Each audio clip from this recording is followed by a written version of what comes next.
Hi, it's Crazymonkey back again. So this is part 3 of the blog where I'm talking about the moon landing, where Armstrong landed on the moon 50 years ago, and Buzz Aldrin, they landed on the moon, and that happened 50 years ago, and America, in my opinion, was at its zenith. And you look at the predictions they were making back then, 50 years ago, they said there'd be monorails everywhere. We have space stations in outer space, space hotels in outer space, where even middle-class people like me and you, we could get on a space plane or a spaceship and go to outer space and go to the space hotel, and there'd be colonies on the moon and colonies on Mars and space stations, all over the place. And it didn't happen. It didn't happen at all. They said, another thing they said too is, I forgot about this in part 1 and part 2, so I better talk about it now in part 3. They said there'd be like a 20-hour work week. Like they were predicting, because back then, you gotta understand, back then, our quality of life just kept getting better and better. You look at people in 1900, they were working like 80-hour weeks. They were like slaves, basically. But then by the time the 1950s came around, people were working like 40-hour weeks. So they just thought it was just going to keep getting better and better and better. And it would have. It should have. It would have. It should have. But it didn't. And I'm going to tell you why right now. But they were predicting back then in like 1969, they were predicting there'd be like a 20-hour work week, or maybe like a 24-hour work week or a 21-hour work week, where you would work like 7-hour day and you would work 3 days a week. So everybody would have 4 days off per week. You'd only work 3 days a week.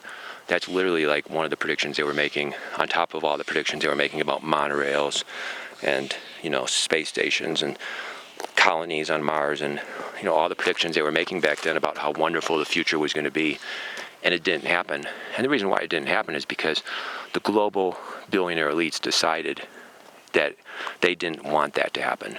They didn't want us to work 20-hour weeks and be middle class. They did not want that. They want us to be slaves. They want us to be working 70-hour weeks, just like they do in the third world, just like they used to do in America like 100 years ago during the Industrial Revolution, 150 years ago. That's the way they want it, because if we're slaves, then they make all the money, and then they're filthy rich and they make all the money. And that's basically their system. And you look, like since 1969, everything in America's gone way downhill. Nowadays people are working tech jobs 80 hours a week. You got blue-collar retail workers working 2 and 3 jobs, working 70, 80-hour weeks just to pay the astronomical skyrocketing rents in these big cities, which is caused largely by massive out-of-control immigration that makes the rents skyrocket. And then if you want, a one-bedroom apartment, you got to work 70 hours a week to pay for it. As they're transforming our country into a third-world country, which is what the ruling elites want, because then they make tons of profit. Think about it. If you're a landlord, you make a ton of profit off of making the rent sky high. So if there's mass immigration, that makes the rents go high, and then the landlord makes a ton of profit. Jobs love it when people work 70 hours a week, because that produces more wealth, and then the rich elites get richer. And that's basically what's happened in America in the last 50 years. So instead of getting the stuff we were promised, like monorails and, colonies on Mars and space stations and space bases and all that, and spaceships, instead of getting all that stuff that we were promised, instead it's just, basically it's like they're putting us back into like the slavery that we've always been under. You look at the working conditions of 1900, it was brutal. You look at the working conditions in the third world today, like in China and different third world countries like India, the working conditions are brutal. I mean, people work 70, 80-hour weeks, and that's like the norm. People just work like slaves. And it used to be like that in America and Europe too, like 150 years ago. The global ruling elites, that's what they want planet-wide. That's what they want to do planet-wide. They want to make it so most people are working 70, 80-hour weeks to pay like $3,000 rents for one-room apartments, and then the people that own those apartment buildings are going to get filthy rich off the $3,000 rents. The employers, the corporations get filthy rich by having people work 70, 80-hour weeks, because you're producing so much wealth. When you work 70, 80-hour weeks, the filthy rich elites get rich off that. And then all the money you make, which is very little because you have to compete with mass immigration, so your wage never really goes up.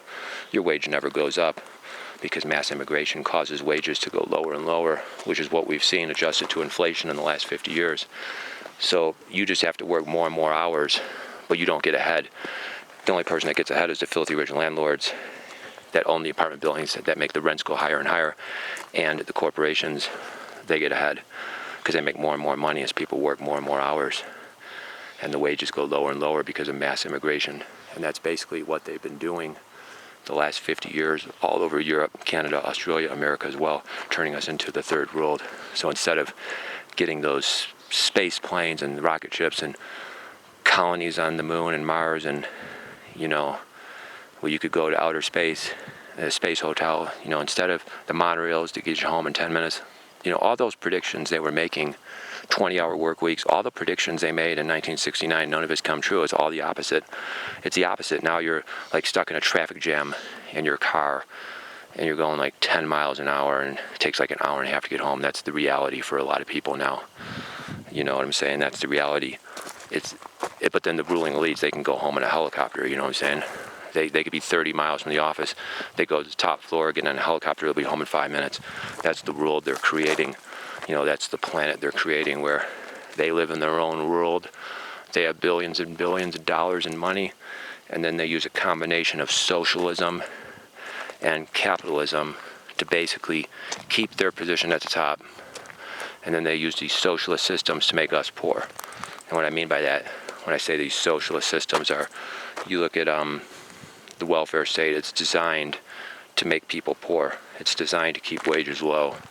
I mean, that's what it's designed to do. It's designed, you have high taxes, so the middle class get poorer and poorer, paying those high taxes. And then all those taxes are used for the welfare state. And then those people on those benefits, food stamps, those different welfare programs, they don't care if they get a wage increase because their big money comes from the government. So then that keeps wages low. And that's what they've been doing in the last 50 years is all the systems are designed to keep wages low. And they use socialist systems to do that. They use zone restrictions to make house prices astronomical. And then at the same time, they'll use socialist food stamps and socialist welfare and socialist Section 8 to make the wages keep low. So you can't get ahead, so you never get a big wage increase. And that's their system. And, it's just sad to see how, there was so much promise in 1969 with the moon landing. There was so much promise of how great things would be, and it didn't happen. It didn't happen, and now people are, working gig jobs like 70 hours a week. I was talking about that in part 2, so let me just conclude right now. You got a lot of these gig workers making $18,000 a year. They're making like $9-10 an hour in these gig jobs. So $9 an hour, that's like $18,000 a year. And a lot of these gig workers, they're working like in big cities like New York, LA, where the housing is astronomical. So if they're making $18,000 a year working a gig job, like driving their vehicle, doing delivery or picking people up, they're basically making like $18,000 a year, and the house price is like $1 million. So the house is like 50 times their income. So I mean, they're basically a slave. They're a slave. And when you look at the third world, that's exactly how it is in the third world. You look at India, you look at China, you look at a lot of these third world cities in the third world, house prices are like 50 times the wage of the low wage people or the middle wage people. It's like 50 times higher, the house price. But back in the 1960s, like 1969, the average house price was like I think it was 3 times the average wage. So the average wage was like $10,000, and then the average house price was like $30,000. It was just an amazing time where the housing was only 3 times the average wage. And now, today, you got a lot of these, like I said, these gig workers that literally, the house price in those big, huge cities is like 50 times more than what the gig workers make. So they're basically just a permanent slave underclass. And that's the whole idea. That's what the techies are creating. That is exactly what the techies are creating. A giant slave labor underclass of gig workers. And then they used the Democrat leftist socialist system to keep everything under control. They promise you some free shit, some free food stamps, some free healthcare. Well, the healthcare is somewhat good. That's somewhat good. But then also it's going to be bad because the healthcare they're going to give you for free is going to be shitty healthcare. It's going to be lousy. It's not going to be that great. So it's good. It's free. You'll have healthcare, but it's not going to be very high quality. But then the other stuff that is free is all weaponized. Like, for example, they're going to give you free daycare, but that will make your wage lower. They'll give you free education. That will make your wage lower. And pretty much everything they give you free is basically designed to make you make less money. So they make more money and you make less money. And that's their system, to keep you poor. to keep you voting for the Democrats, for the free stuff. You get poorer and poorer and poorer. I just explained that. And then at the same time, you work in the gig jobs for the techies. Techies get billionaires, and then you get dirt poor, and then you're trying to thrive on 18, 20,000 a year, where the houses are $1 million. And that's their system, and it's basically the third world. I mean, it's basically third world economics. That's what they're recreating here in the U.S.